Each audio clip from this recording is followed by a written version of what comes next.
That outgoing voicemail is very cute. It's your agent. Hey, listen, I think I'm just about done with people reaching out to me about you and booking shows for you and asking for the bro rate. I think it's time for the promoters to give Andy Frasco, their friend, their fucking bro rate instead of you giving them the bro rate. You've been given the bro rate since I've been booking you in like 2017. You're consistently giving these people the bro rate. They come and with their hand out and go, hey, he said we can make a deal and I could get him for $5,000 less than what he normally costs because we're bros. No, you're going to pay $5,000 fucking more because Andy's your bro and it's now time for him to start cashing in. Now it's time for Andy to cash in, you see? Okay? And if you don't think that I'm talking to you, I am talking to you. And if you don't think this is not going to end up on the podcast, I'm sure it's going to end up on the fucking podcast. Pay Andy's what he's worth plus 25%. Wow. We're back. Like we never left. Andy Frasco's World Saving Podcast. I'm Andy Frasco. Hot off a fucking 2-week tour. 2-week tour. Man, this... Okay. Nick Gerlach, my co-host. Hey, we haven't really done just me and you in a while, I was thinking. No. We had Craig in here, which is fine, but Yeah. Maybe we extend this one and put it out. People have been asking. They have. The people want more. They love their Nick Gerlach. That voicemail from last week was fucking hilarious about that girl who's like on her hall pass. Yeah, and then she sent some pictures. She did send some pictures. She was fucking a really attractive Really girl. attractive woman. I'm wondering where she's from. I figured out where she's from. I mean, I can tell the area code on her phone. Oh, don't tell me. And then I pinpoint her location. I have her address. And she was remarkably attractive for someone being that aggressive sexually in a DM. She's like, I will make love to you. Well, it wasn't quite that deep. What was it? I know. She said she was your hall pass with her last two boyfriends, which is sad, by the way. That you need a better hall pass. No, come on. Come on. You're not, that's like that hard to fuck Andy Frasco. Like, that serves, guys. Like, you can meet Andy Frasco. A hall pass is supposed to be like someone that, like, you don't run into at Don's. Yeah. Not guys drinking alone at a dive bar in Denver. Oh, it's old Frasco hanging at the corner of the bar again. Hall pass is supposed to be somebody that's like, got red carpet act. A little harder to get access to. Might need security, you know? I'm getting famous. You're getting famous, but you're still accessible. I'm accessible. You're not hall pass famous. Yeah. Maybe you are. I don't know. I guess hall pass can be anyone, really. What if you're like, my hall pass is your brother? I was partying. With the fans. I told everyone to go to the bar. You're not supposed to do that. I know. I didn't do it all week, really. I kind of drank a little bit to the bars, but I didn't really go out as much on this tour because I'm like kind of just getting older. I'm tired. Yeah, it's cold too. And it's cold, and we're fucking waking up at 8 a.m. So, like, what am I going to do? Go, like, hook up? Yeah, it's Midwest. Everything's a 6-hour drive. Yeah, everything's a 6-hour drive. But I did say, we're going to the, because we sold out the Metro. Shout out to everyone who came out to the Metro. And Peoria. And Kansas City. Des Moines, I think. Des Moines was sold out. Yeah, everything got pretty much sold out. There wasn't really a dud. I can't even remember the shows. Oklahoma City was good. Oklahoma City packed out. Yeah, the whole thing was packed. This is the bomb. You know, and my birthday party in Kansas City was a fucking riot. It was just a good run. Yeah, but I went out, and I was out till like 5 or 6 in the morning. I didn't realize the bars in Chicago are open. Yeah, they till open late. 5 a.m., 4 a.m. Chicago goes for it, man. Yeah, great drinking town. Great fucking drinking town. It's up there with New Orleans in a lot of ways. Yeah, and all the bars were cool. We were going to like some dive bar, like near. I never really hung out near Wrigleyville before. Oh, it's cool there. Yeah, it's a little getting kind of broy though. I think. But like there was no baseball game, so didn't feel that broy. That's true. Chicago, like, it's just accepted you can be an alcoholic there. Milwaukee too. Yeah, but they're not like mean alcoholics. They're like nice. They're fun. They're fun. They're not Boston alcoholics. Yeah, so I stayed up till 5 a.m. and they're pushing me in an Uber. Like they said, some fans like, "Who's taking care of you?" I was like, "I'll get to the hotel," because my band just dropped me off. They put my bags at the bar. They did and said peace. Why? Because they were staying by the hotel. And my homie, I get it. My disclosure, but my homie hooked me up again at the Hoxton. So sick. At the Hoxton. Yeah, that's tight.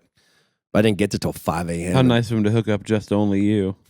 Shut the fuck up. Don't cause any drama. I'm not country drumming, just observing. He was going to hook up the whole team, but they're all flying the next morning. So that's another $400 in Ubers from the Hoxton. Oh, yeah. To get to the Just kind of, O'Hare. they probably wanted to stay by the hotel. But I was like, I'm going out. I was thinking of missing my flight. Yeah. I changed it at 5 a.m. I was thinking I was going to go to bed, but I took some cocaine. I was up. I was laying in the bed, dude.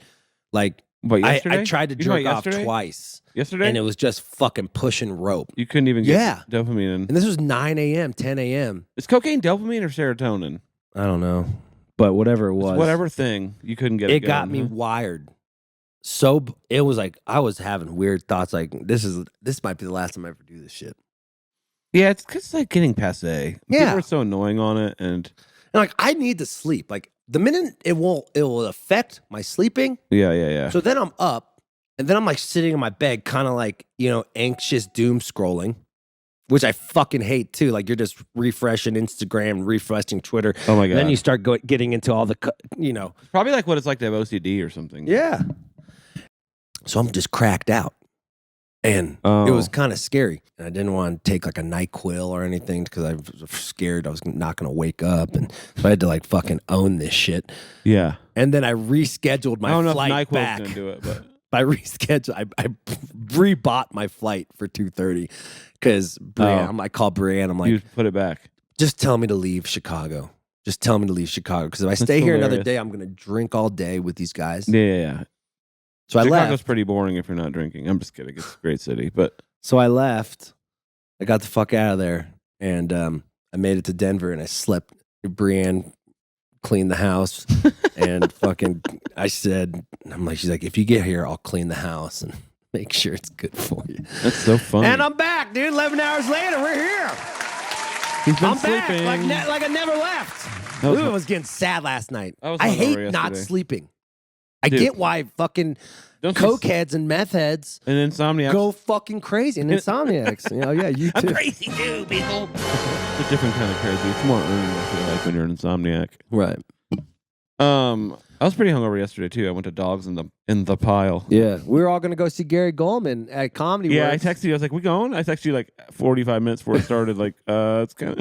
Yeah, like, I'm not going. I was like, "All right, cool. I'll work on trivia." Yeah, because I told Cooney, and then he was like, "Is Nick going?" And I totally just spaced out to connect you guys. Then it turned to 6:15. Cooney's the man. I fucking love Andrew Cooney, and he always wants me around. That's why I like him. Yeah, he's like, I'm like, we're just gonna chill. Some of your friends want me around. Some of your friends don't want me around. Well, they're scared of me. I'm intimidating. It's fine. One of Julie's. We have a good group. Gerlach, Cooney. That's fucking savage it's a group. fucking There's just no bullshit. Like, hey, I want to go home now. You just go home. No one's like, stay. Yeah, no or bullshit. like, if you don't want to, where everybody's just chill. And his drummer, Tyler, right? Tyler was awesome. He's a good hang Tyler too. Yeah, we got to start hanging out with Tyler more. I saw him at Dogs in the Pile. After you just I got off the plane and off. went right to Corey Wong and just tore it up. I just fucking was I was on one. Because I was hanging out with their whole. I wasn't even in. Were you drinking on the plane? No, but it doesn't take long for me to get going. You like that? That's my boy. And then things happen. My boy. And I was just with the 11/11 management, just riffing because they were all there. I get around management, I just start riffing. I'm not scared of them. Yeah, you're not. I think that's why they like me. I think that's. I'm like, well, can I have a job? I'm like, oh, you guys counting up? The young boy bands. They're cool. wearing the 11/11 sweatshirts. I know they love people when they go to 11/11. They love to like be like NASCAR guys. Yeah, like NASCAR. Like, stop it. You're already giving them more money than you make. Speaking of 11/11, we're going on tour with Pitches playing ping pong. And Dogs in the Pile. And Dogs in the Pile. I'm calling them Dogs. What a tour! Interesting tour. What's it called again? It's called Pigeons Frasco Dogs Tour. Is Pigeons going last every night? Yeah. They better bring it because Dogs in a Pile is a serious band that I respect now. I saw their show. They're amazing. They're next, I think, in this jam band. I think so too. They're the next, like they're young, they're hot, they sing. Like the Pigeons twiddle come up that happens every 4 years. Yeah, that's them. It's Dogs next. Yeah, I hope so. Goose got skipped. They blew up in a whole different mainstream kind of way. Yeah, but I think Dogs in a Pile. Their tunes are good. They have a kind of a Steely Dan vibe to them a little bit. The chords, maybe a little Billy Joel in there. Oh yeah. They look good. They sound good. They can sing good enough, but they're not so good singers that it's off-putting. Because jam bands don't want you to be too good at singing. Yeah. Jam band fans. Yeah. I think they're next. They got a good team. Like they're organized. They do video every night, which is important. They're not drug addicts, which I like. Yeah. Yeah. That's good. You don't want to be a drug addict. Yeah, they don't really drink. And the kids, they're 24, 21. I'm not saying they're like, they're not Mormons or anything, but they're like just like how you should be. Yeah. They're how guys get in their 30s with drinking. You know what I'm saying?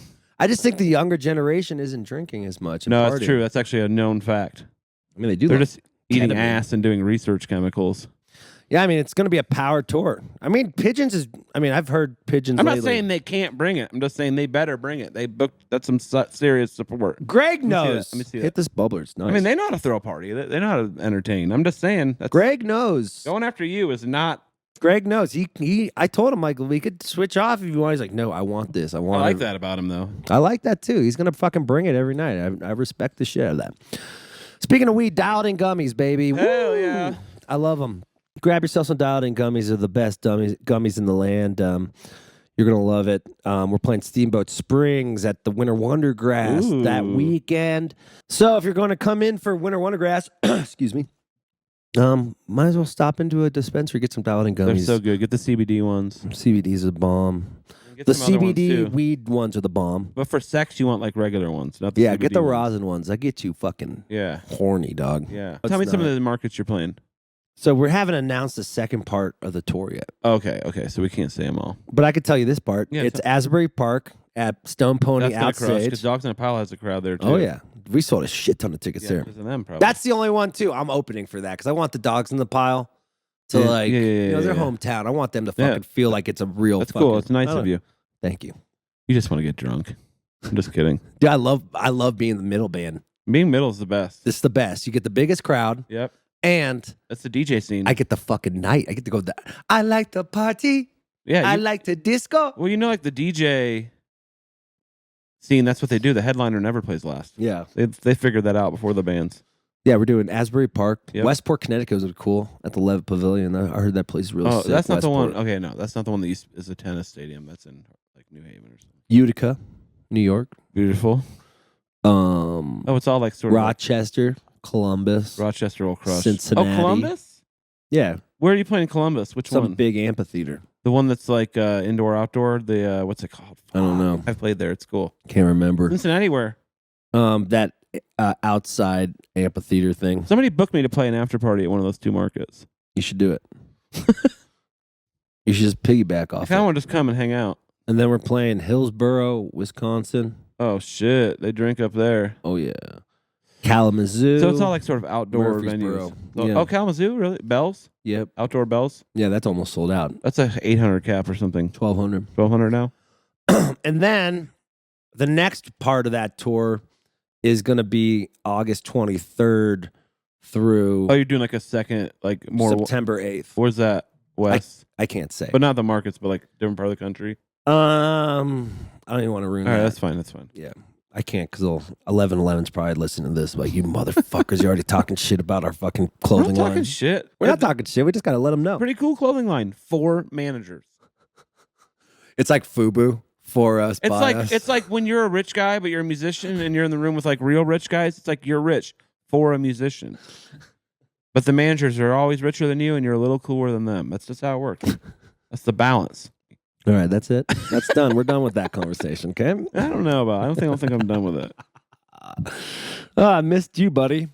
I'm having a good time today. No headphones. I'm flying blind. Flying blind. You don't even Trying know to stay what. locked in. ADD flying. Trying to stay locked ADD in. trying to get me out of here. You know what else we got to promote? It's a podcast tour. Oh yeah, shit. We're on tour, guys. Podcast. Philadelphia on the 9th. New York on the 10th. Then a day off, and then Day Raleigh. off. We have to do a special interview that we can't talk about Ooh, yet. it's gonna be such a hot exclusive. We are Barbara Walters. We are becoming Diane Sawyer Jam of the band. fucking jam band. I'm Hugh Downs, and you're Barbara Walters.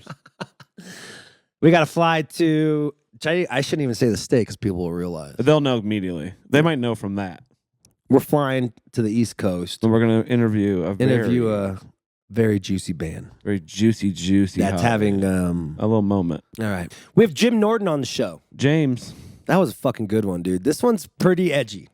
It's edgy, but like he's living it, so it's not like he's not like making jokes about other people's lives. No, he's I'm not not. really joking about it, but I'm just saying like No, but I just like how he just no bullshit. He's It like, is edgy. Yeah, look, I guess it is edgy. But you know what I mean? To me, edgy seems like a nerd trying to be cool, making abortion jokes. Yeah. He's like, look, I fuck a trans woman. Yeah. I'll tell you all about it. She's attractive, by the way. She's hot. Seen her, yeah. And I was like, damn. So I was like, I got really into the conversation. I'm like, you suck her dick? Yeah, and yeah. shit? Like, He's like, yeah. it was pretty edgy.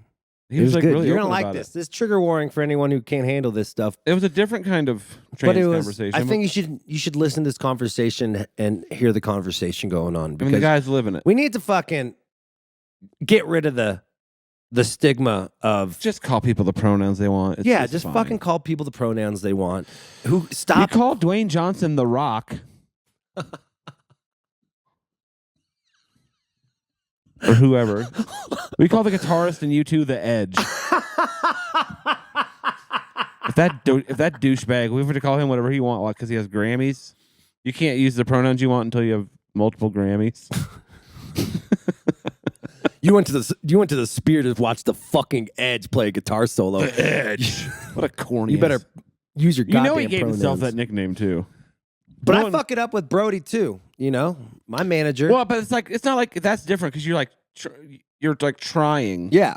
And that's one thing. I'm talking about the people like deliberately do it just to like be dicks about it. Yeah. That's bullshit.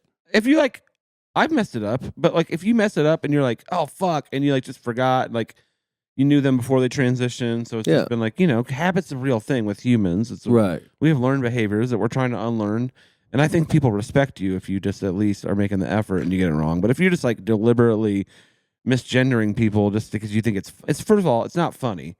It's been done a million times. The bit's over. You ran the bit in the ground. It's ha ha ha. You know what I mean? Yeah, get over it. It's like boomer joke. It's like boomer humor at this point. Boomer humor. So if you're gonna do it in a funny way, even they'll respect you probably. I mean, there's trans jokes that they laugh at. Yeah, it's a day I don't off. know any, but I'm not gonna say any. We got to talk about volume.com, baby. We just signed a new deal. We're back. We're back. The best live streaming company in the business. And what's great about this? We're securing the fucking bag. What? We secured the bag. Head to volume.com. The best thing about volume.com, this goes out to all my content creators out there. When I mean content creators, I mean musicians, songwriters, magicians, DJs, OnlyFans people, gamers, OnlyFans people, whatever content you could put out.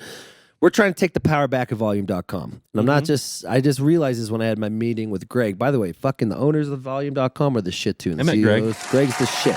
You had dinner with Greg. Yeah, I hung out at his house. Oh, you went up there? I went up there. When'd you go up there? I don't want to ruin the spot.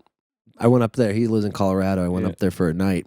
We went and we just talked and fucking chilled. Cool. And I learned about the business. Like, the most important thing about this is, of course, there's another side of it with the live streaming, blah, blah, blah. But the most important thing is when you're an artist, you have the power back. You're not relying on people. If people are on Instagram, if people, they do tap notifications. So it's they'll know right when you drop it. So like, if you love a band, like, don't be doing this for the bands you hate, because then you'll get annoyed. Yeah. If you love a band or love art, have the tap. Sometimes it's fun to follow something you hate too, though. Oh yeah, I love going to Instagram story lives or Instagram lives. You do? With people who are. Maybe I'll start going live on Instagram once in a while. I don't personally go live, but I love watching. I might go live and do trivia sometimes. Yeah, that's a good idea. Yeah. The tab notification. We got to get the power back. We got to rebuild our fans, because what if Instagram disappears? What if Facebook disappears? No, don't say that. Don't say Instagram disappear. What if the Chinese win? You lose your it's fans. Only TikTok. You lose your fans, so you gotta just it's like we gotta build the power or bring the power back to the artist, so we're not in like control of these Instagram and these social medias taking our fans, and that's it. Yeah.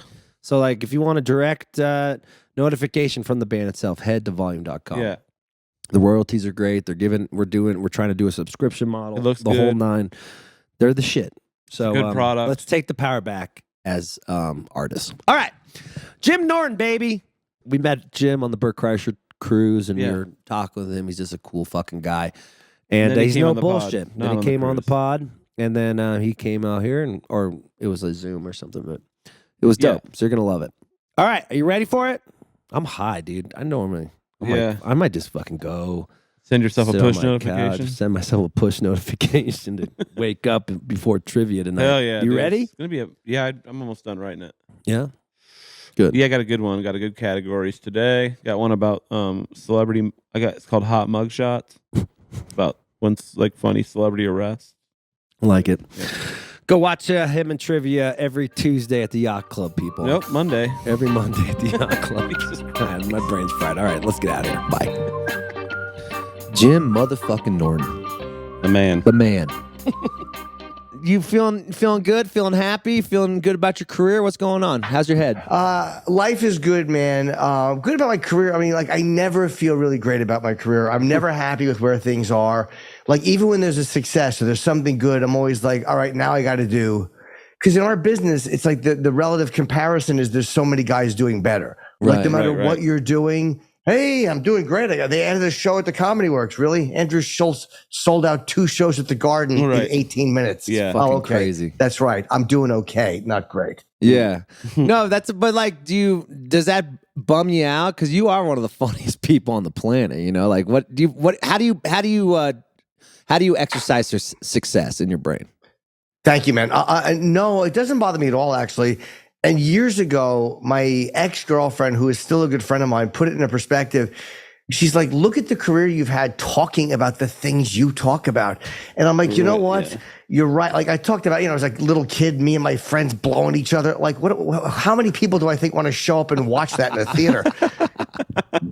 Realistic expectations considering my subject matter. So yeah, I'm really happy with how things have turned out because I made decisions early on how I kind of wanted to go. Yeah. And, I'm lucky I've had the career I've had. When did you know you wanted to be a comedian? You dropped out of high school. What was going on in your life earlier in your life that you thought this is the path for me? I think it was, when you're a kid, you're funny. You make people laugh. I would write funny stories. I remember as a little kid writing stories and my teacher would read them to the class. And I was like, oh yeah, I kind of like that feeling that I'm getting from people. So you make people laugh in person and that high you get from kind of controlling them. Because it is a weird type of, it's how a girl with giant tits must feel all the time. Right. Like that feeling of everybody just paying attention to you and liking you. Yeah. That's kind of how I would feel. That's what it must feel like to be good looking. Everybody just kind of treats you a certain way. That's why Richard Pryor in 79 or 80, when I was about 12, filmed live in concert, and watching people in the audience laugh like that. I'm like, oh, that's what you do with being funny. That's where you take that. That's the step you go, you place you go to. So that is when I realized that stand-up comedy is what I wanted to do. Wait a second. So you're 12 in 79. So it says you've been alcohol-free since 86. Were you drinking and shit that young? I was drinking when I started around 13 or 14. I only drank for a few years, but it's amazing how many suicide attempts you can get in a few years. You were suicidal? Why were you suicidal? It wasn't really suicidal, or was it suburban angst, woe is me, right. Dopamine rush, notice me. It was definitely a problem for me because I'm an addicted, compulsive idiot. Right. But I quit when I was 18, which was February 1st of 87, not 86. I got sober in February of 87. But yeah, it started very young. It was a really very, very bad for a few years, and then I stopped. But my dad is sober too, so I kind of knew what it was. And I went to rehab when I was 17. 85 going into 86, it was a wrist slashing incident in the Norton household. And then I was forced into rehab and got sober a year later. Who found you? Were you unconscious? Oh, who found me? I knocked on my parents' door. Are you kidding me? After school special Jimmy. I didn't really want to die. I just wanted attention. I was like, I'm bleeding. It really was revolting. I did it wrong. And they should have just let me bleed out to teach me a lesson. Jesus fucking Christ. There's only one way to learn. Oh my exactly. God. What were you suppressing when you were younger to feel like were you alone? Were you gay? What was going on? I wouldn't say gay. Believe me, I was introduced to quite a few penises and I did maintain those friendships. So I would say sexual stuff as a kid. I'm sorry, that was so funny. Thank you. As a kid, but I think it was more like that was my first addiction, was like that sexual feeling, that naughty feeling. So I was kind of sexual with boys and girls. I think there was a lot of shame wrapped around that. So maybe that's what it was, but I honestly don't know. Or if it was just self-loathing that would have been there regardless. Just not sure. Who made you come harder, men or women? It depends on the situation. Yeah. You know, it's for me, it was always situational. And usually, by the way, C, none of the above, Jim makes Jim come the hardest. Hell yeah. Home games, baby. Home game, baby. Home games. It is the truth. It really is, because for me, there's so much scenario and setup and vibe. Like it's why I would have sex with my girlfriend and have to picture her blowing 4 guys. But if I'm with a stranger for the first time, I'd go, oh God, I want to have children with you. Like it was whatever's wrong, whatever's inappropriate. So it was really situational. Hold on, let me turn this fan off. It's going to annoy me. Okay. What? So was that one of your kinks, cream pie? You know, the idea of cream pie. I like doing it. Do you mean like if a girl being cream pie by another guy, or me coming in someone? Just like you said, it's like you like the idea of something naughty per se. So you didn't want to have kids, but you wanted to come and inside. Oh, yeah, inside. I like the risk of kids. Yeah. You know what I mean? Yeah, like whenever you go to a roulette table, you know you could lose everything, and you don't want to lose everything, but you love the shot. Yeah. So that's what I mean, come on, miscarriage. You know, that's how it was for me. Double zeros. Fucking Christ. So why'd you drop out of high school then? The suicide attempt. It was, I was not doing well. I was fucked up all the time. And, when I was in rehab when the Challenger blew up. That was that time period. Oh, wow. Oh, fuck. So I was gone for a full month. And you can't recover school like that, and I was already flopping and fucking failing, so I just dropped out and never finished, and got sober a year later, and I wound up going to a community college to try to like get these credits that would be good for high school and college, but I got a B and 3 Fs, and that just wasn't the way to go. Right. So what about, were you suppressing, was it hard to like admit that you liked both sex? Like how are your parents when you're going through this sexual adventure? I don't, it's funny. Like I didn't think about like what they knew or what they didn't know. I mean, I didn't know. I'm sure they knew all of it. I mean, it's kind of hard to, when your fucking son has his friend coming in the room and they lock the door. Yeah. And I had a big giant stack of porn magazines. But I don't know how they felt about it. And I know for me, there was always a deep sense of shame. It was always ashamed. Little Jimmy Norton was ashamed. I was always ashamed of my fucking hair, which is why I have, the hair I have right now. I was a calicky little idiot. Yeah. So I always loathed my hair. There was always that deep sense of shame, which is great for comedy. I have a ton of cowlicks too, actually. So going bald was a blessing for me. I also have 3 or 4 cowlicks. It's embarrassing. People make fun of you constantly when you're little for it. Yeah. Yeah, they are terrible cowlicks. Like my hair with McDonald's M. Yeah. Like I this is what a tool I was. I used to try to like comb it straight. Like a railroad worker in the early 1900s. I would comb it straight and then try to bobby pin it because I felt like that mop top look was the way to go, and it would just never stay, and it was always a source of embarrassment. Yeah. Were you into fighting? Because you're into UFC now. Like, what about when you were a kid? Were you fighting? No, not at all. I haven't had a fight in many, many years. I liked watching it, but no, I've never been into. Like every guy, I think about it a lot. And you size people up, but I always was smart enough to realize, like, I may have a little man complex, but I'm not stupid enough to act on it and throw a punch. Right. Like I always kind of knew, like, no, you'll get the shit beat out of you, dummy. So, work on the verbal skills. What about when you're making roast jokes? Like when you're doing the whole roast, like have you ever just offended anyone so bad they're like, fuck this guy? Oh yeah, I'm sure. Like people at a roast, though, like mostly, I'll tell you, me and Rich Voss, years and years ago, we got invited to roast. You know how like casino will have hosts? They'll have these guys that host people. Yeah. So they said it was one of the hosts' birthdays, and they had me and Rich roast 3 of the casino hosts in front of about 600 people, not knowing that was a lie, and they just did it to get people into the casino to gamble. So they said, hey, it's Paul's birthday. And, me and Rich were vicious. And we bombed because these people don't know what a roast is. And all they knew is that these two nobodies were making fun of guys that helped them get good rooms in the casino. So that was a time where we... That's my friend. He doubled my points last week.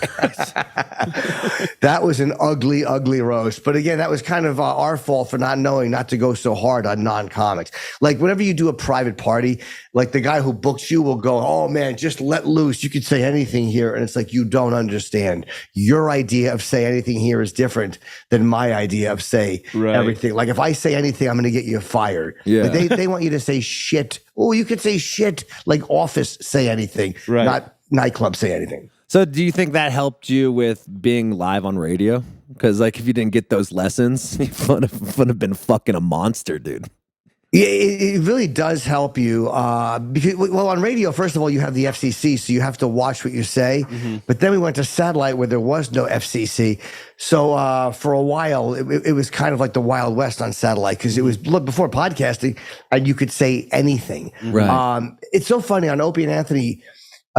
We were the first ones to play the Mel Gibson tapes because I think Howard was still on regular radio at that time. And, Mel Gibson, he handled a cranky girlfriend better than anybody I've ever seen. I've never enjoyed anything. Those fucking Mel Gibson tapes were so amazing. And I think everyone else had to play them with beeps, but we didn't. Yeah, so that was the first time I remember satellite being the greatest thing ever, is that we could play them completely uncensored. And I was like, satellite radio is awesome. Was there turf wars between Stern and Opie and Anthony? Yes, and it was before I got there. It was Howard was K-Rock in the morning, and O&A were on WNEW in the afternoons, 3 to 7, and they were only on in New York. But I think Howard always saw them as a potential problem.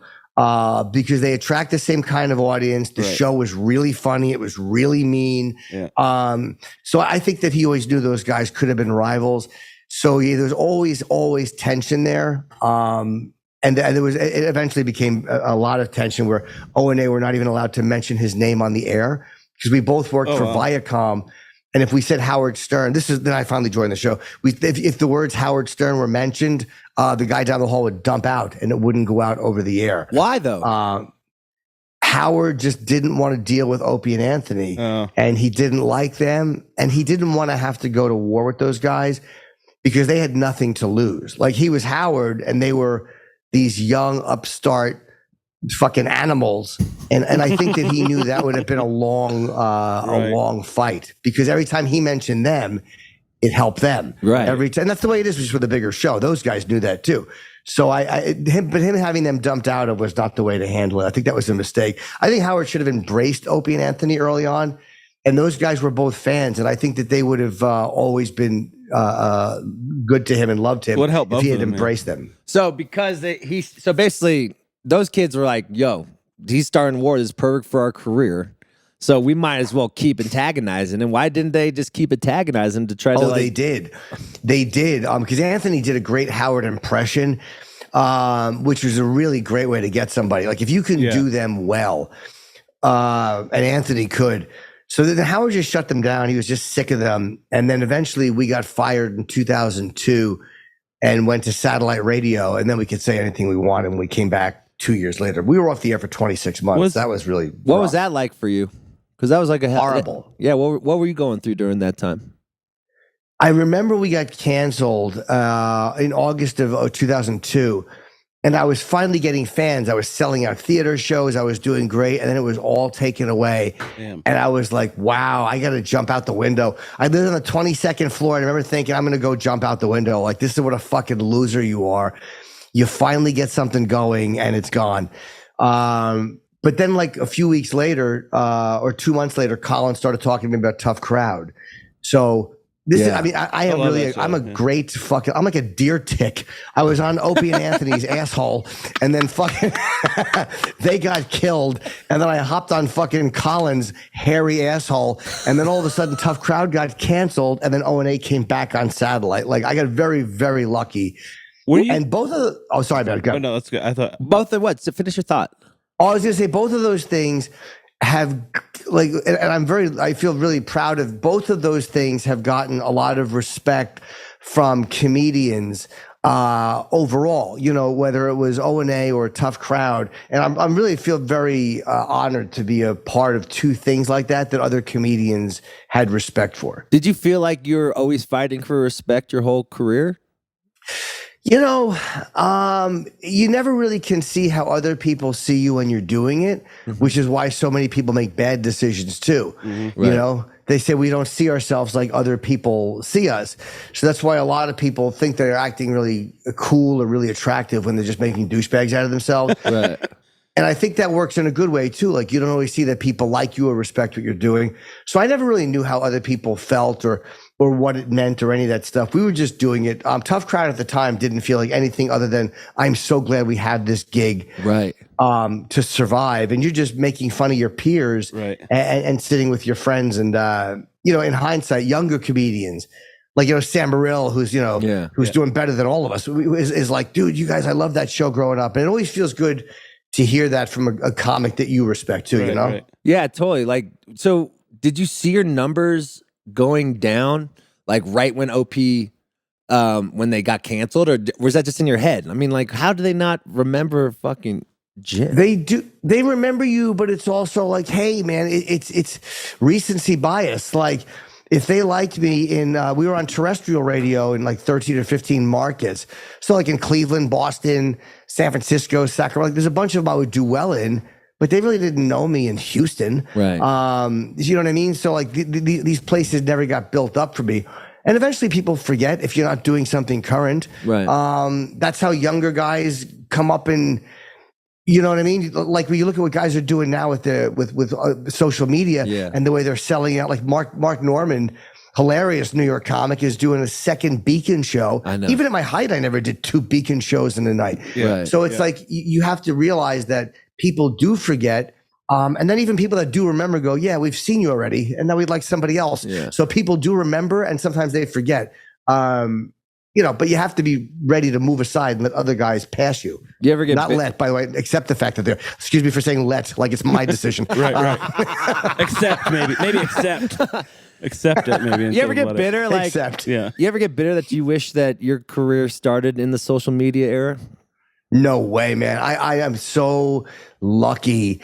No matter what you're doing, people are going to be doing way worse than you and way better than you. I have met every fucking hero. I have met every person I've ever really admired. I've gotten to meet. There might be one or two, but I mean, I've been so fucking lucky.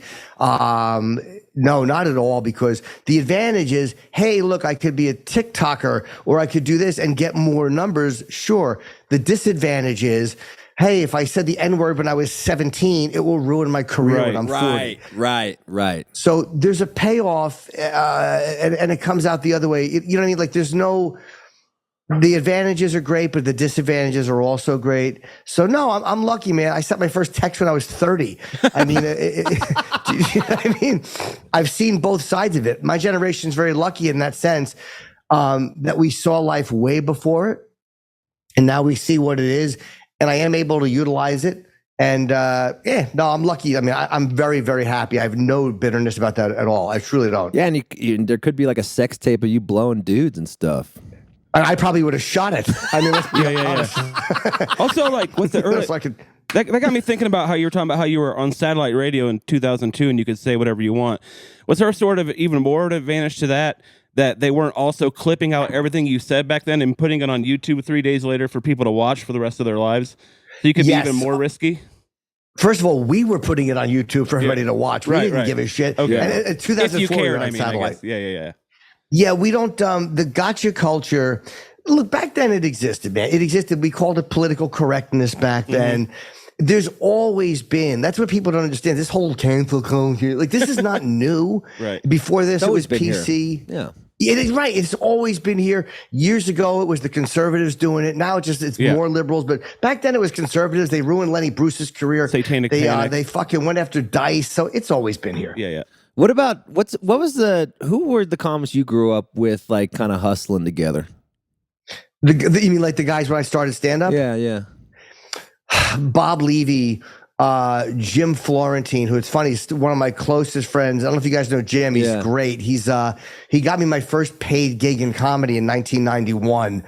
Otto and George, a guy named Eric McMahon from New Jersey. There was so many guys. Some are still alive, some are not. But I have such fond memories of those old days, and other comedians, dude, were so good to me. Got me most of my work. And a lot of it was because I was sober. Mm-hmm. I didn't drink. So they knew that I wasn't going to hit a telephone pole on the way home. So these fucking drunk headliners would be like, hey, let's get the little blinky opener. Right. Who's drive us around. Drive, yeah. And you're like, I'll do that. He'll drive us. Yeah. He'll drink coffee and blink a lot and get us home in one piece. Were you annoyed of drunk people? Yes and no. I mean, they're annoying because they talk during the show and they fucking, Jim, that energy. It's just irritating. Yeah. But also, you become so used to it in nightclubs every night of your life that it doesn't shock me. And I learned from drunk people. Like I would see guys, I would work on the road with a guy who would be kind of great on the first show and he would drink through the second and you'd watch how he deteriorated. Right. And then you'd bump into him 6 years later and he's doing the same fucking material. And you're like, oh my God. Yeah. Thank God I didn't go down that road. So you know what I mean? You learn from them. Yeah, totally. And like, was it competitive? Was it like, everyone was trying to kill each other or was it supportive? Like what were you, did you treat it like a sport? You treated it, we were competitive in the overall sense of we all wanted to get somewhere. But there wasn't this daily measure of how well you were doing or not doing, which is another disadvantage and advantage to social media. It's like you can see exactly how many followers this guy has, exactly how many views this guy has, exactly how many tickets he sold. What venue? We didn't know that shit back then. It was, Kinnison was famous, then he died, then Dice was the most famous. There was these weird measures that would pop up, like when someone's head popped above, kind of like it was in the zeitgeist, but you didn't really notice it until a guy was doing the Tonight Show or a guy was doing Letterman. That's when you saw. Taking jealousy out of the picture, who was the most overrated out of all those comedians? Do you mean famous guys? Yeah, or do you mean someone you just don't think is very talented that got very famous, maybe? That's a really tough question, man. I don't know. And I'm not trying to avoid it. I just don't know if I can think of anybody who I was like, that guy didn't deserve it. Yeah. If you name me people, I could tell you if I think they're overrated, but I really don't. There's no one I can think of that I thought like, hey, that guy is really overrated. Right. Yeah. What about the flip? Like somebody that was really good that you thought would have popped that just never quite got anywhere. So there's probably a lot of Otto and George, I thought was very underrated. Otto, I don't think ever got the respect. Again, guys like Bob Levy, I think is so much funnier. And people know who Bob Levy is. Mm-hmm. I mean, he's got a following, he's got fans. But Bob is just like so fucking fast and he thinks so quickly on his feet. There's a lot of guys you see like that. There's a guy named Dan Natterman in New York who is just so goddamn funny and I think should have more of a recognition than he gets. You meet a lot of guys like that, like over the years that you think like, wow, that guy should have done really. But then even amongst famous comedians, like I always thought Joan Rivers was underrated. Oh, I love her. I love her. Fucking badass, dude. She should have been the Tonight Show host. Yeah, I know. And she probably, I don't know if she would have been or not. I think that's why she went and did her own show. Yeah. Because she found out they weren't going to keep her. And then, that's how I feel about Giannis with Daily Show. I feel like Giannis would be a great host for Daily Show. Yeah. Yeah, it's funny. I did the bird cruise with Giannis. Yeah, we were on it. We were both there, yeah. Oh, did we say hello or did we not say hello? We were the band that played. Oh, okay. Yes, I was spending most of my time trying not to vomit. Same. Same. I hear you, bro. I don't think I met. Yeah. Okay. Yes. All right. And Giannis was such a funny dude. Did he try out for the Daily Show or no? No, but he's doing this. He's doing this news show now that's like just fucking crushes. The Giannis Papa Sour. Yeah, Papa Sour. Yeah, Giannis is a very funny dude, and he probably would be a great host. But Giannis always looks like he just made it to the airport. Like, you know what I mean? He doesn't have global entry, does he? No, he doesn't. Giannis looks like a guy that has a flight at 8 a.m. and leaves the city at 6:45 and then wonders why he misses the plane because he's fucking hungover. But he's very funny. And The Daily Show probably wouldn't be for him because they want something too straight-laced. And I think he's too much himself to enjoy that. So whatever he's doing now is probably going to be better for him because he can be himself. You know, like you talk about the idea of like these guys who got fucked up second set and realized their bit wasn't as strong as it was. Like you talk to, like, think of a guy like Kinnison. Like what was your take on him as his drugs became a bigger problem for him? You know, it's funny. At the time, it was, that was the way it was. Like, I mean, Richard Pryor was my favorite comedian of all time. So you got very used to seeing the guys you love. Just that's what they do. They get fucked up all the time. And at that time, I would have thought Dice was a guy who did coke. I didn't. When I eventually knew him, I realized he doesn't hardly drink at all. Right. But at that time, that was what you expected guys to do. So Sam being like having this rock and roll lifestyle wasn't unexpected or crazy. He was like sober when he died. I don't even think he was driving. He was just hit, and which is so crazy that he fucking died by no fault of his own, and it wasn't the drugs that got him.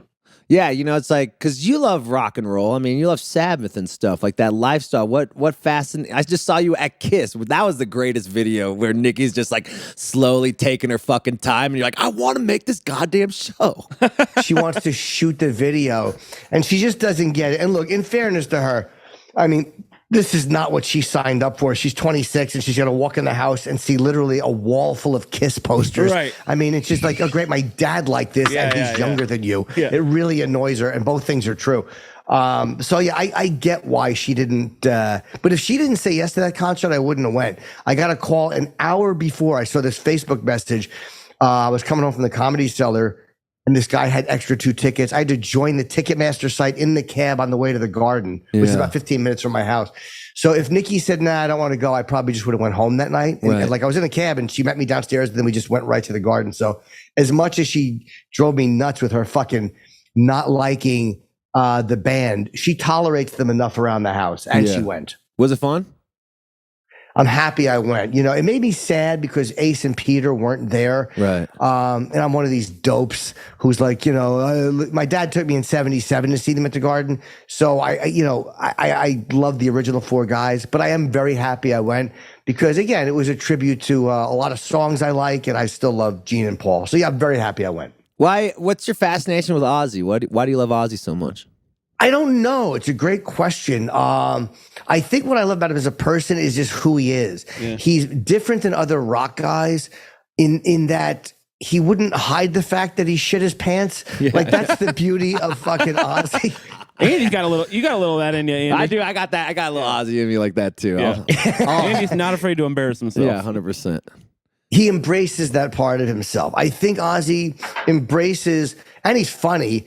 And I love the music, of course. Like at first it was the music, Sabbath and his solo stuff. That's the first thing you love is the music. But then, like, the more you get into an artist, the more you, like, I really like this person. Like, I like who he is.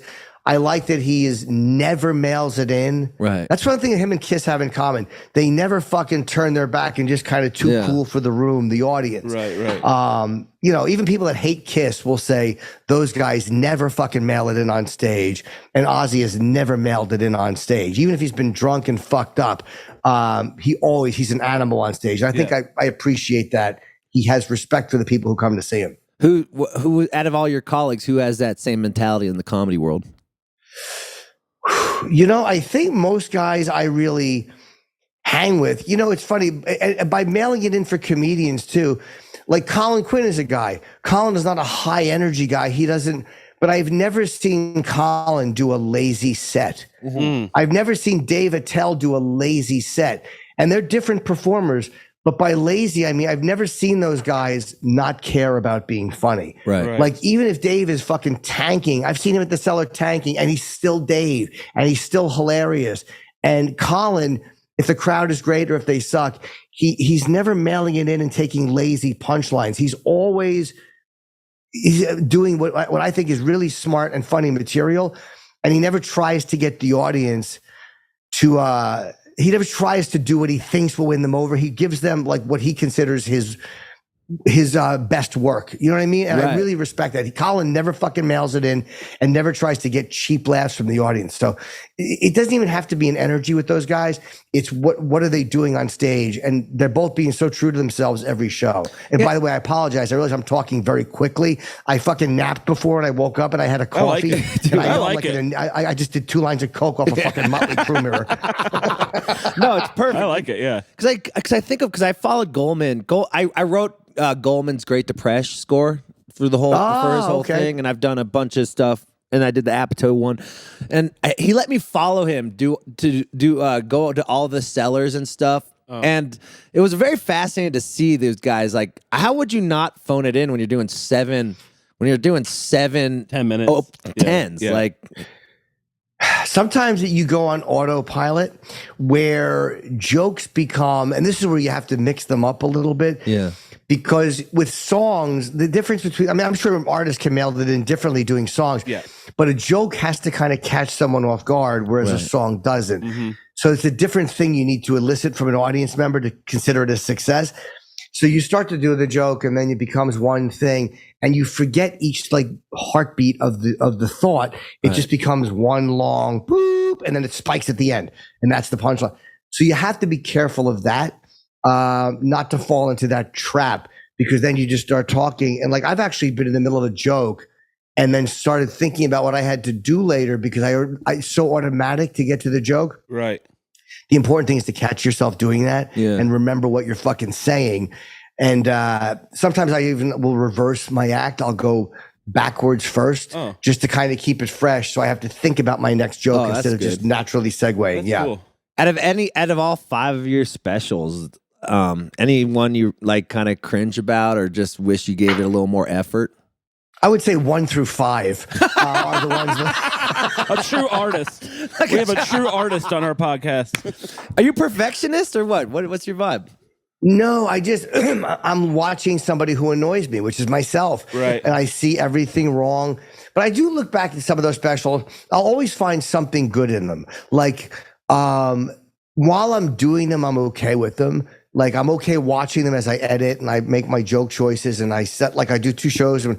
But afterwards, I'm just so done with the material. Right. I'm very bad at promotion. And it's not because I think I'm supposed to be.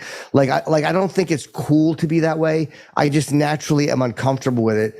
But I like each one more and more because I like myself more and more on stage as I get older. It's like, because you're saying more things that you want to say in a way you want to say them.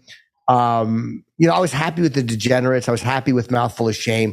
But again, I look back at all of them and there's things I love in them and then there's things I hate in them. Do you think you're just, I think you nailed it on the head. I think you're just loving yourself more.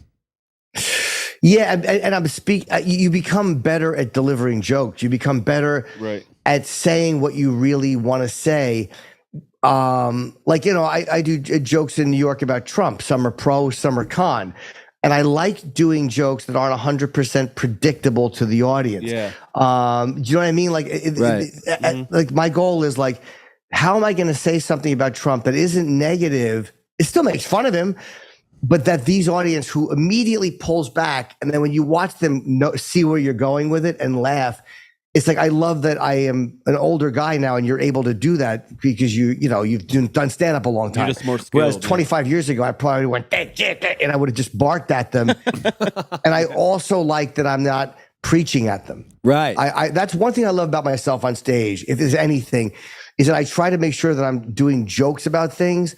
Because my job is not to fucking educate the audience. Right. Any comedian who thinks it's your job to educate the audience, just put your head in the door and fucking close it. Yeah. Because you're irritating and you're missing the point. If you're not funny while you're giving a message, then, like right now, I'm just kind of being a pontificating bore. If I was doing this in front of a live audience, I would be very mad at myself. It'd be a TED Talk, not a stand-up set. It would be, dude, exactly. It's not a TED Talk, right? They're not paying to hear words of wisdom from the guy who fucking blew all his friends in 1978. Right. Nobody wants that. Go get an education degree if you want to be a teacher, When was the first time you fucked a trans woman? I mean, the first time I saw it was 1983 watching porn, or 82, Sulka. I didn't know what it was. The first sexual experience, I think when I was younger, when I started getting hookers in New Brunswick when I was 18 or 19, I really didn't know that they were. I would always check for breasts and make sure, because some of them were very sturdy ladies. I had no idea. I had no idea that they were probably ex-shortstops from the New Brunswick High School baseball team. Right. I would and I would always feel the breasts. And I knew this New Brunswick cop named Jimmy. He goes, they have fake tits put in. And dude, I was so dumb, it didn't occur to me. So that was when I first realized, like, oh, I'm interacting here, but I just didn't even realize it. But after a while, I stopped caring. But how did you not? I mean, you take their pants off. There's a dick. No, I was just getting blown. Oh, I wasn't getting oral Okay. sex at that time. You'd park the car, get oral sex. I didn't really do anything. And there were a couple of times, like there was one I met in New York, and this was in my mid-20s. And I drove her back to I think the projects in Jersey City. And she liked me. I'm sorry I said that so loud. She liked me. So we pulled behind this dumpster in the projects, and I fucked her. No condom. I mean, I really was behind a pioneer. dumpster. Jeez. Behind You the are dumpster in my fucking car. Dude, I fucking in my car, no condom. I mean, I really did. I scaled Everest without an oxygen mask. I said I did this for the people. And but I knew she was transgender, and I just in my mind I was like, no, but I knew she was. But as time went on, now it's so accepted, and now it's in the conversation. Everybody's comfortable with it. Mm-hmm. But back then it wasn't. Were you ashamed? When I was what's that? Were you ashamed? Yes and no, because I didn't want to like it. Right. Like, you know what I mean? Like, there's so much shame around sexual things, and everyone has it. Even, maybe the most quote unquote normal people who just like in and out to procreate don't. But even if you're, I'm married and I have 4 children, you like a finger in your ass. Oh, I'm embarrassed by that. And we all have things that I think we feel this is wrong and I shouldn't like this, or why do I like this, or why am I not quote unquote normal? So as I've gotten older and years have gone by, you learn to accept what you like. But after a while, it's kind of hard to convince yourself that you didn't know when you're fucking bobbing your head up and down in the passenger seat. It's like, what do I think this is, a 9-inch clit? How dumb am I? Oh my God. No, you're totally right. Like, what do you like better? Getting fucked or being fucked? Oh, I can't get fucked. You kidding me? Forget about it. Yeah. I did my ass, and I'm always embarrassed. I dated a dominatrix, and she would try to strap one on, and I did do this bit in a special, but it really was the truth. And I love the naughtiness of it so much. Right. The idea of being fucked with a strap on, but every time it would make me feel like I had to shit, and I would have to run to the bathroom.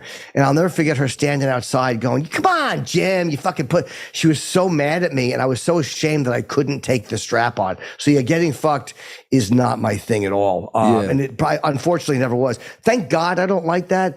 Because again, I'm a guy who's like, condoms out the window. Right. I would have definitely gotten the virus at one point, because I was reckless for a long time. There's no doubt in my mind. Were you coming? Were you coming in these hookers? No, usually I just got blown. I did come in them, sure. And I've done those high risk things, but I'm just saying the vast majority of times I didn't, and again, it's because it's just a lot of times in the car, it was hard. And even, when I would bring girls home, if I was living with my parents, which I did till I was 30, cause I was an artist, I would I would get blown in the driveway. I would get a hooker and I would park in my driveway at 2 a.m. and put up that thing that would keep the sun from burning your dashboard and just get blown like that. It really was a great setup. What about, do you like giving head? I would say it's one of those things that you do because, hey, if you want to get, you have to give. Right. But yeah, I mean, I like it all. Yeah.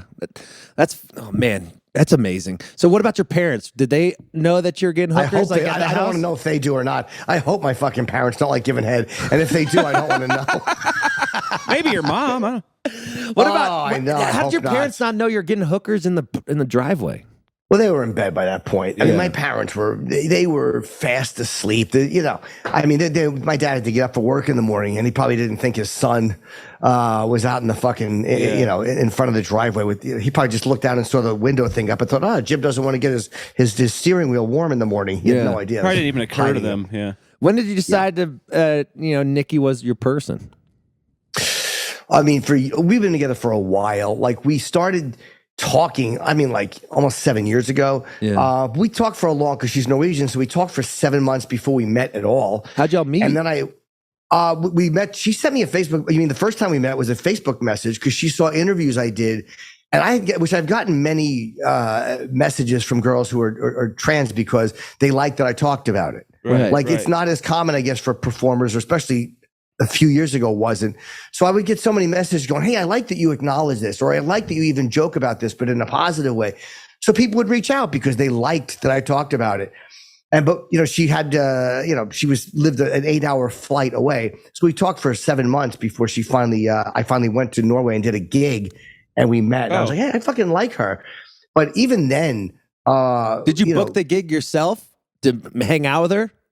I wanted to meet her, and Bill Burr had always been on me to travel. Like, I was never, he's like, hey, shut up, they're gonna like you, Bill, when you have Bill Burr's fucking voice in your head, it's just the worst, because like I would be like, I would tell him, I don't want to go to England, they're not gonna like me. Dude, you know what the fuck you're talking about, and you hear that, and you're like, he's probably right. So I booked Amsterdam and Norway and a few cities, and the goal was, hey, I want to meet her, let's just see how it goes.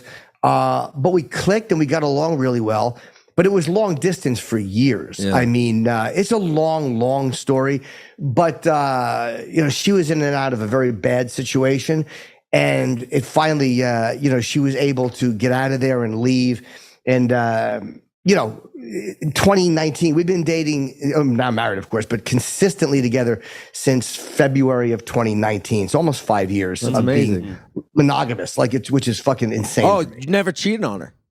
No, I don't. And it's like, I'm not saying I've never been tempted, or I'm not tempted 10 minutes before this podcast started, but I just, but no, I just haven't, because once I've come close, like when we first dated and it was long distance, and I never thought she'd get into the US.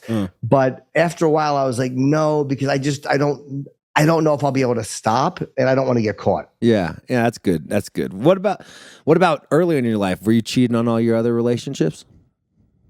Most of them, yeah. I was a very, very bad partner and boyfriend, because again, as a kid, you associated it with some kind of connection, I guess, and it was greedy. I mean, fuck the deep psychological reason. I was selfish and I was greedy, and that was it. You know what I mean? There was a bunch of cupcakes on the platter, and you eat them. Yeah.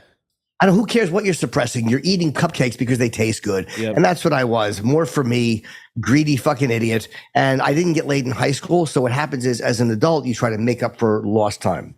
Were you addicted to sex, you think? Yeah, and the idea of sex. And I wasn't addicted to intercourse, but you get addicted to pornography and fucking jerking off and just that dopamine drip, that fucking constant. It's very much like food, which is why I've fattened up. Believe me, don't think I don't know what a blubber-necked idiot I look like. Of course I know. You know what I mean? That's why I'm not wearing my glasses, so I don't have to. Let me see how fucking fat I look in this monitor. I don't think not you as look bad fat. as not as bad. No, but it's so true. I mean, that's wild. Like, I have a couple more questions. I'll let you go. But there's one thing that was super fascinating to me was, what stopped you from killing yourself after OP? Like, who? After O&A, like, why did I go out the window? You mean when we got canceled? Yeah. Because again, the old, permanent solution to a temporary problem, and I also had really good friends, Bob Kelly. It's funny, as we're talking, Bobby Kelly just rang my phone, Colin, all these guys in my life. I had good Patrice and, all these guys in my life who I had funny friends, and I had a great group of people. And I knew that at that point I was 12 years into stand-up. So I knew I was kind of living this dream. So like, just don't be a fucking dick. Yeah. Just hang on for one more day. Yeah. And I don't drink. I don't get high. So there was never that moment where I just, where I just went too far and did it. Wait, because I think many times I wanted to, but just didn't. Because you talk about this idea of you always being selfish. I mean, that's the ultimate selfish thing to do.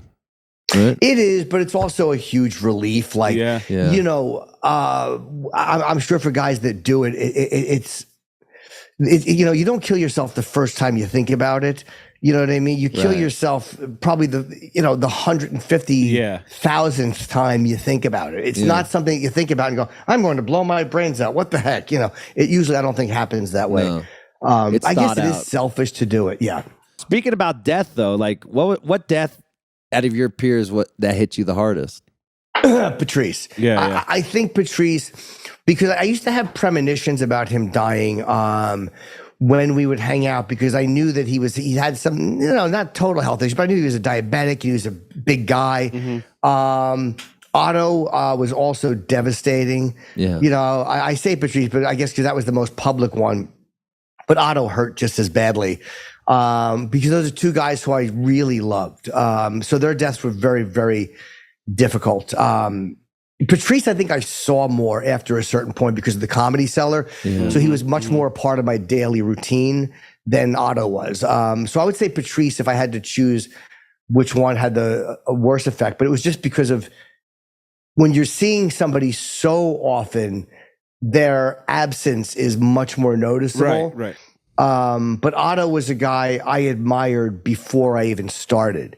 So when I finally became friends with him, I was like, fuck, I love Otto. Like, I love knowing Otto and traveling with him.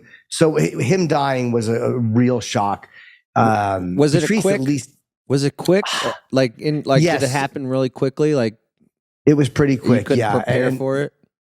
Yes, it was me. I just didn't know. Jim Florentine called me, and I knew Otto hadn't been well. I think he had meningitis or something. Oh. And when Jim called me on the air, it was like I took the call off the air, and it was devastating. Like I felt like I'd been shot when Otto died because I had no idea he was about to die. Patrice, we knew. He had the stroke, which Bobby Kelly was the one who told me. He called me, and we all raced to the hospital. We saw him. We didn't see him. We saw his family. We saw Vaughn, and we saw his mom. And you know, it's funny. His family was being protective of him because he wasn't moving. He was, Right. You know, he had a stroke. He couldn't do anything.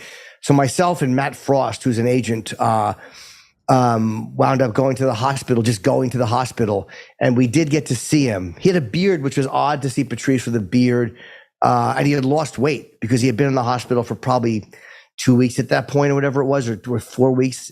But that was the last time I saw him. And I kind of knew, like, we had a doctor friend who was a mutual doctor friend, and he said that he had no chance of regaining any movement in his body.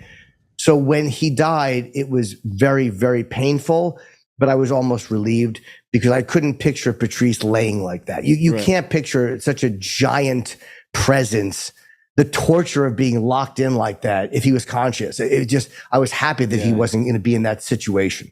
Do you think he would be the greatest podcaster of all time if he was still alive?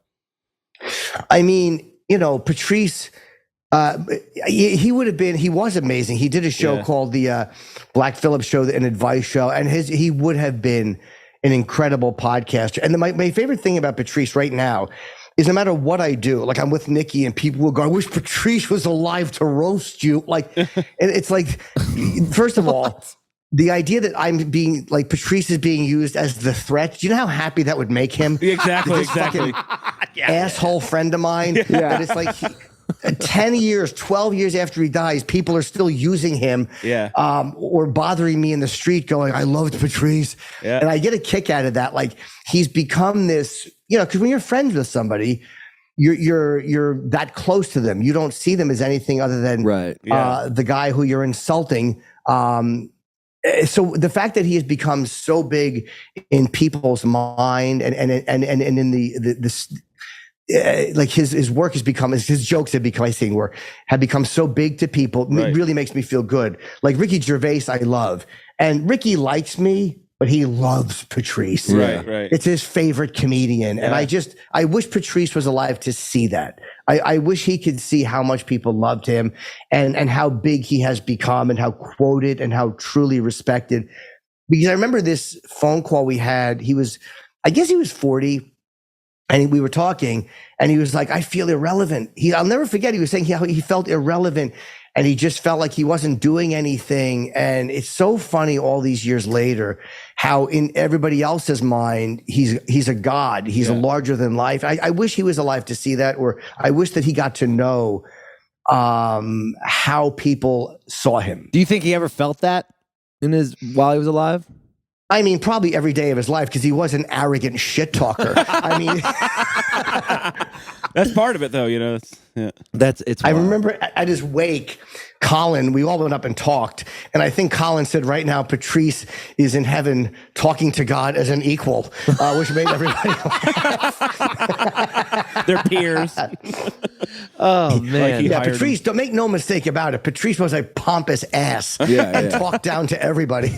But I mean, I wish that he knew how much people really loved him, and respected him all these years later. Even people that he didn't know, it would have moved him because he was a loudmouth and he was really a brilliant debater. And the worst mistake you could make with him was to think that he was just a loud, obnoxious guy and not understand how smart he was and how perceptive he was and how good he was at dissecting people.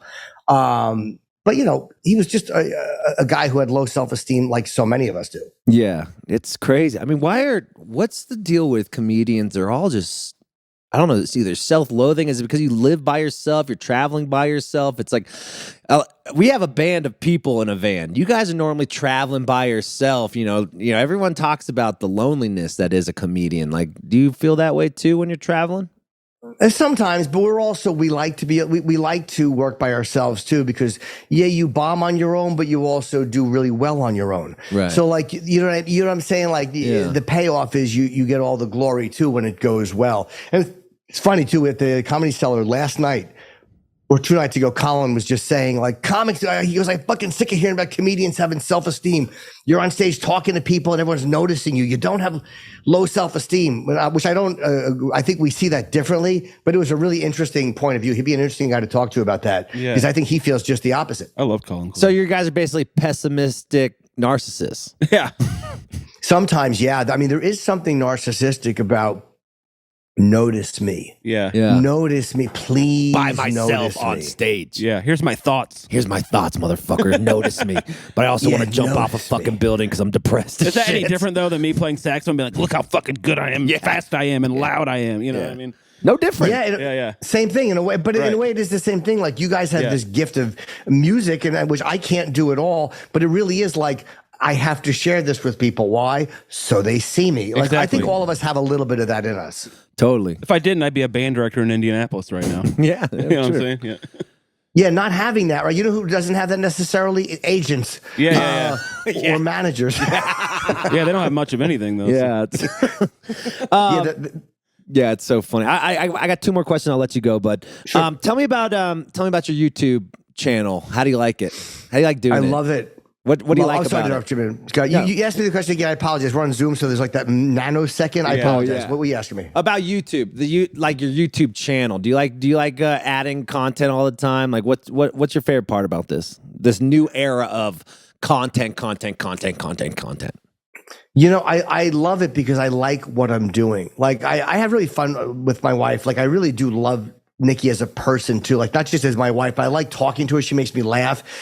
And our channel is very, very much like we really are. Like, I think the best compliment I've gotten about it was from Soraya, who shoots us.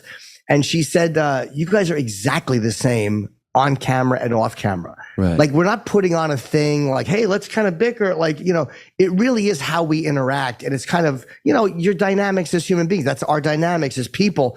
And I love doing it. Yeah. I love that people have been, like, we did Whitney's podcast. That was our first interview as a couple. That was fucking fantastic, bro. Oh, thanks, man. You saw it? Thank you. Yeah, dude. Fantastic. I didn't know Nikki was that open. Like, I met her on the boat, but she was kind of quiet, a little shyer. A little shyer. Well, that was the first time we had just kind of become a public couple. We enjoyed privacy because we wanted to see if we liked being married. Right. And, we understand comments and people are going to say awful shit, but we're like, let's just see for real how we like this and how we function as a couple. Do we want to, and you know what I mean? You kind of get into your rhythm privately and see, like, we like doing this. And then we decided to, so you probably met her right after she started posting stuff on Instagram. Okay. I love, but to answer your question, I love doing the YouTube channel. I have so much fun doing it because we edit it. It's all of our decision. There's no one else to consult with other than she and I. What about the morning show? Do you still enjoy working for Sirius? I hope Sam dies. No, I'm kidding.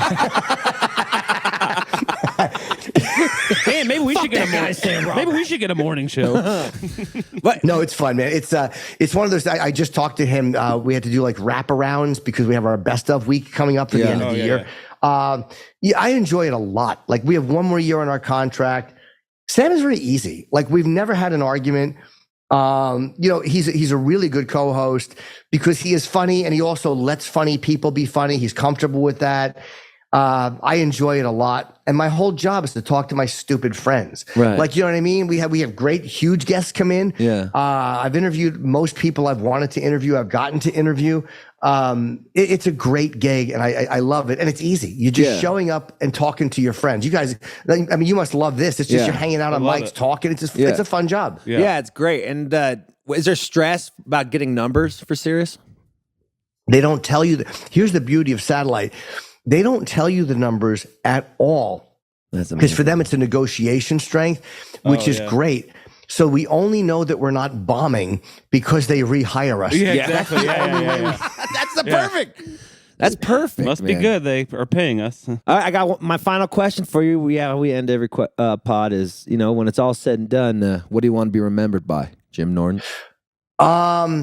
Jim Norton. He blinked a lot. That's what I want. Like a gecko. Like a fucking gecko. Yeah. Yeah, that's exactly it. Jim Norton blinked like he was being maced for no reason. Needed that's what eye I want drops. people. I love it. I love it. Well, thanks. Yeah, what do you think is that? What do you think it is? What do you want to be remembered by? I would like to be remembered as somebody who tried to be honest and funny on stage as much as possible. Try to tell the truth while being funny. And because the why being funny part is important. It's hard to say. I feel like Ricky Gervais in The Office, they said, "What's your philosophy?" And he just kept stretching out his philosophy because he couldn't nail what he wanted to say. Tried to be honest and funny, I think would be it. Well, I think you're doing it, buddy. Agree. Thank you. Thank you. Well, have a great day. Enjoy. I hope no one died. Tell Rob to start giving you good news instead of calling you for all the bad news. I know, and I know it can't be great news. I know it can't be Bob that died because he's the one that called. So I have to call him back. And he called twice. That's always a bad sign when they call again. Yeah. Well, I know. Hopefully he just pocket dialed like another idiot. He probably just sat on his phone and pocket dialed me. Yeah, I love it. Well, enjoy the day, bud, and we'll catch up again. Yep. You guys are great. Thanks for having me on, man. I love this. Thanks so much. Cheers, buddy. Later. All right, boys. Take care. Later, bud.